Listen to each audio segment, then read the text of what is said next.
જે આજે પ્રથમ સામાન્ય સભા હતી કેટલા ઠરાવો પાસ થયા? સામાન્ય સભા મહાનગરપાલિકા બની અને ચૂંટણીમાં જેટલા ઉમેદવારો જીત્યા ત્યારબાદ પ્રથમ મહાનગરપાલિકાની સામાન્ય સભા હતી. પરંતુ નગરપાલિકા જે રીતના ચાલતી હતી એના કરતાં ખરાબ રીતે આ લોકો મહાનગરપાલિકા ચલાવે છે. માત્ર 1 મિનિટ કરતાં ઓછી સેકન્ડોમાં બોર્ડ પૂરું કરી દીધું છે. મેયરશ્રી અને સભા સંચાલન કરનાર પ્રમુખશ્રી પણ કોઈ પણ પોતાના ઉપર જવાબદારી સ્વીકારવા તૈયાર નથી. મારો પ્રશ્ન એટલો જ છે કે આખું ગામ અત્યારે જ્યારે નડિયાદ ચારે બાજુ ખોદાઈ ગયું છે, કાંસનો મોટો પ્રશ્ન છે, લોકો ત્રાહિમામ છે, તો મારી ફરજ વિરોધ પક્ષના પ્રતિનિધિ તરીકે કે તમે પ્રજા માટે શું કામ કરો છો, કરોડો રૂપિયાની ગ્રાન્ટ આવે છે, ક્યાં વાપરો છો, એ પ્રજાને જાણવું હવે ખૂબ જરૂરી છે. પણ આ લોકોએ કશું જણાયું નહીં. માત્ર એક નક્કી કરેલો એમનો એજન્ડા હતો દર વખતની માફક કે 1 જ મિનિટની અંદર પૂરું કરી દેવું છે.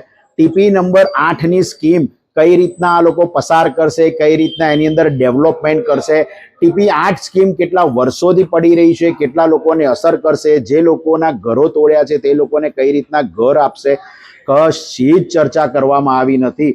માત્ર ને માત્ર ગણતરીની 1 મિનિટ કરતા ઓછીમાં આ આખો જ એજન્ડા પતાઈ અને સામાન્ય સભા પતાવી દેવા. એટલે નડિયાદ હવે આજે તમે જાણો કે નડિયાદનો વિકાસ કેમ નથી થતો. 30 વર્ષથી આ જ વસ્તુ નડિયાદની અંદર ચાલી રહ્યું છે. મારે એ તમામને પૂછવું છે, મારે તો ખાસ આપણી નડિયાદના લેડીઝોને પૂછવું છે, મારે માતાઓને પૂછવું છે, બહેનોને પૂછવું છે કે જુઓ આપણી આ નડિયાદની હાલ, જુઓ આપણી આ નડિયાદની પરિસ્થિતિ. કરોડો રૂપિયા આવતી ગ્રાન્ટ 1 મિનિટની અંદર પસાર કરી, આ બધાની અંદર ખૂબ મોટો ભ્રષ્ટાચાર જોવા મળે છે. મારે મેયર સાહેબને હજુ તો બોર્ડ બોલ્યા છે, મેં મેયર સાહેબને અને સભા સંચાલનને મેં રજૂઆત કરું છું કે ભાઈ મારો વિરોધ છે કઈ બાબતનો છે કે તમે જે એજન્ડા આપો છો એજન્ડામાં શું આપો છો એમને કશી ખબર જ નથી. તો એની નકલો આપવા માટેનો જ માત્ર મારો વિરોધ છે કે તમે અમને નકલો આપો, ત્યારબાદ જ તમે સભામાં રજૂ કરી અને એજન્ડા પાસ કરો. જો પ્રજાલક્ષી હશે તો મારી મંજૂરી છે, બરાબર છે. આજે વોર્ડ નંબર 12 નો પ્રશ્ન છે, સ્ટ્રીટ લાઇટો નથી ચાલતી. આખા ગામની અંદર સ્ટ્રીટ લાઇટોનું અજવાળું ઓછું થઈ ગયું છે. 50 થી 60% સ્ટ્રીટ લાઇટો ચાલતી નથી. તો આ બધું રજૂઆતો ક્યારે કરવાની? કમિશનર સાહેબને પોતાની કેબિનમાંથી બહાર ઉતરવાનો ટાઈમ નથી. મેં એમને સ્થળ સંચાલન માટે કહ્યું છે. આજે વોટર ફિલ્ટરેશન પ્લાન્ટ છે એ બેકાર પડ્યો છે. ગામમાં માત્ર 2 કે 3 વોર્ડમાં જ આનું પાણી આવે છે, એ પણ અનિયમિત છે. કૂતરાઓનો ત્રાસ ગામમાં ખૂબ છે. ગામની અંદર ગટરોની જોડે પીવાના પાણી મળી જાય છે, ઘરમાં વાસ મારે છે, લોકો બીમાર પડે છે, મચ્છરોની સમસ્યા છે.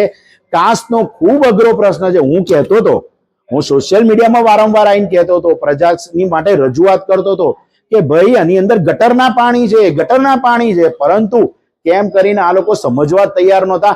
અને જ્યારે મારે સમજાવવું છે કે પાણી ક્યાંથી આવે છે, આ શું સિસ્ટમ છે, પણ સમજવું જ નથી. એટલે જે કહેવત છે ને, સરદાર લડે તે ગોરો સે, હમ લડેંગે ચોરો સે, ઇનકલાબ જિંદાબાદ, ભારત માતા કી જય.